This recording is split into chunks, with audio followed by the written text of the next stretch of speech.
This is Chris Kelly with step 3 of your side plank teaching progression.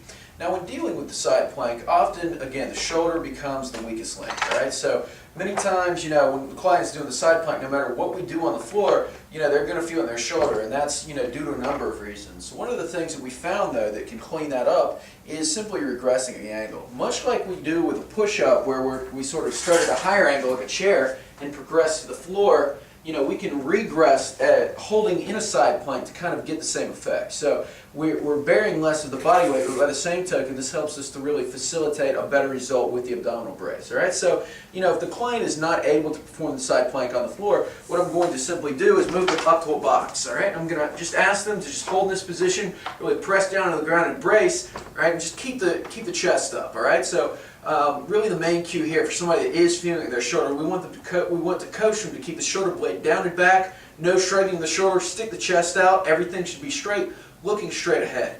All right, if again, if they're still feeling it, I can move all the way up to something like a chair, where again they have a little bit more control of this area, they have a little bit more awareness of their shoulder, they can press everything forward, and at the same time they're feeling a much more of a brace in this area. So oftentimes, we can begin with this teaching progression, kind of starting in a chair, and as the client becomes better, we can move from the chair to the step down to the floor, or for somebody that has shoulder problems or might not be the most proficient in movement, we can simply stay at this area and progress the side plank to new levels. We can do the same things that we would do on the floor by adding progression of the arms, movement of the legs and such.